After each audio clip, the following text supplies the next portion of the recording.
Hello বন্ধুরা, প্রতিজ্ঞা সিরিয়ালের আজকের পর্বে তোমরা দেখতে পাবে বিপাশার ছবিটা দেখে কিছু জানতে চাইলে অভি তখন তাকে বলে, দেখুন ছুটি, আমি কিন্তু আপনাকে বারবার বলছি যে 1 বছরে তখন ছুটি বলে ওরাও না, তাই তো আমি জানি আপনি এটা বলেছেন অনেকবার। এরপর থেকে না আমাকে জানিয়ে দেবেন যে একটা সম্পর্কে এতটুকু শেয়ার করার স্পেস আছে কিনা, ফুল অ্যান্ড ফাইনাল ভাবে জানিয়ে দেবেন। না হলে এবার থেকে আমি নিজেই আমার মুখটা সেলাই করে নিই, তাহলে আরো বেশি ভালো হবে। নিজেই এসে 4টে প্রশ্ন করলেন, সেটার উত্তর দিলেন, নিজের কথাটিকে ভাগ করেছিলেন, আবার নিজেই জ্ঞান দিচ্ছেন। এটা একদমই ঠিক কাজ হচ্ছে না।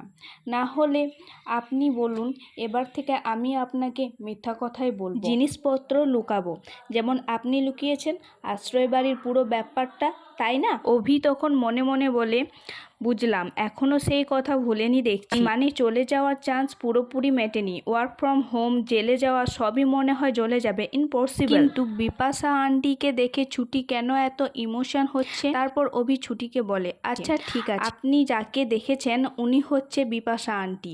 বিপাশা আন্টি আমাদের সকলের খুব প্রিয়। বিপাশা আন্টি এমন একজন মানুষ যাকে কেউ ভালো না বেসে থাকতেই পারত না। অন্যরকম মানুষ ছিলেন জানেন তো, রান্না করতে খুব ভালোবাসতেন, সবাইকে রান্না করে ডেকে ডেকে খাওয়াতেন, আর এতটাই পুরো বিষয়টার মধ্যে ইনভলভ থাকতেন। এই মানে বলছি, এই ধরুন আজ পটল পোস্ত, কাল ডিম ভাপা, পরশু কচুরলতি, ঠিক আপনার মতো। তখন ছুটি মনে মনে বলে যে কেন যেন মনে হয় ওনাকে আমি খুব ভালো করে চিনি। তারপর অভি আবার বলে, এই বিপাশা আন্টির সাথে না আমার মায়ের খুব ভালো সম্পর্ক ছিল, ঠিক 2 বোনের মতো। আর ধরুন বাড়িতে কিছু একটা রান্না করার কথা হচ্ছে, আর মা সেটা জানে যে বিপাশা আন্টি সেটা খুব ভালো রাঁধতে পারে। মা বিপাশা আন্টিকে ডেকে এনে, মানে এতটাই অধিকার বোধ ছিল যে আজকের পুরো রান্নাটাই তুই করবি আর আমি বসে বসে দেখব। তারপর ছুটি বলে, আপনি এগুলো গুছাচ্ছেন কেন? এগুলো তো আমি গুছাচ্ছিলাম।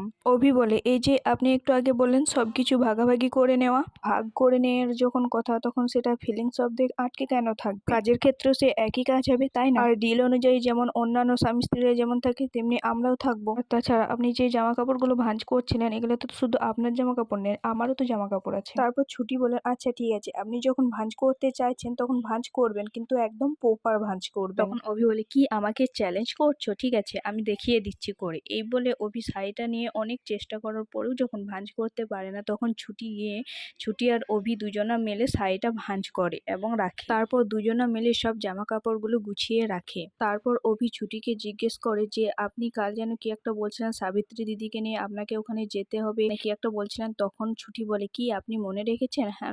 ছুটি বলে, হ্যাঁ, কাল সকাল সকাল সাবিত্রী দিদি সেখানে যেতে বলেছে। তখন অভি বলে, ঠিক আছে, তাহলে আমরা দুজনা একসাথেই যাব। তখন ছুটি বলে, তো কত ব্যস্ত মানুষ, আপনি আবার ওখানে যাবেন? হ্যাঁ, আমরা দুজনা একসাথেই যাব। তারপর দুজনাতে ঘুমিয়ে পড়ে এবং সকালে উঠে যায় সাবিত্রী দিদির কাছে যায়। ছুটি ফাউন্ডের টাকাগুলো গুনতে থাকে। তারপর সাবিত্রী দিদি ছুটিকে জিজ্ঞেস করে, কি বুঝলি ছুটি? ছুটি বলে, সাবিত্রী দিদি, ফাউন্ডের তো অনেক খারাপ অবস্থা, আশ্রয় বাড়িতে এতে চলবে না, শুধু থাকা আর খাওয়ার টাকাটাই উঠেছে, বাকি ছেলে মেয়েদের স্কুল, জামা কাপড়, ওষুধপত্র কি করে হবে এসব? আমাদের তো আরো টাকার প্রয়োজন। তারপর সাবিত্রী দিদি বলে, সেটাই তো বলছি, এখনো অনেকটা টাকারই প্রয়োজন। তারপর সেখানে অভি এসে বলে, দেখুন এখানে আমার ওপিনিয়ন দেওয়ার কথা নয়, কিন্তু কথাগুলো আমার কানে এলো তাই আমি বলছি। আমার মনে হয় আপনাদের এখন ঠাম্মির কাছে যাওয়া উচিত, এতগুলো বাচ্চার ভবিষ্যতের ব্যাপার, দরকার হলে আমাদের ফান্ডের টাকা বাড়াতে হবে, আপনারা প্লিজ একবার ঠাম্মির সাথে কথা বলুন। তারপর ছুটি বলে, এই দেখেছেন তো, এই জন্য আমি আপনাকে কিন্তু কিছু কথা বলি না। তখন অভি বলে, আরে আমি কি ভুলভাল কথা বলেছি নাকি? আপনি একবার যান ঠাম্মির কাছে, আর ঠাম্মি ঠিকই সাহায্য করবে। তখন ছুটি বলে, ঠাম্মি ফেরাবেন না সেটা আমি জানি, ঠাম্মি এটা তো তার দুর্বলতা, এটাকে তো আমি হাতিয়ার বানাতে পারি না, আর আমি চাইও না।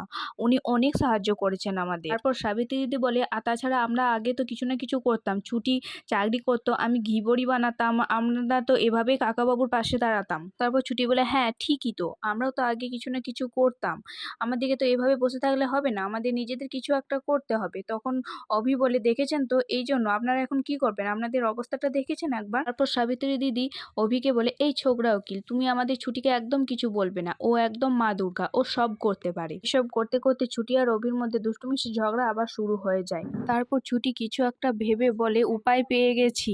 অভি বলে, কি উপায়? ছুটি বলে, হোম ডেলিভারি, আশ্রয় বাড়ির হোম ডেলিভারি। ব্যাপারটা কেমন হবে বলো তো?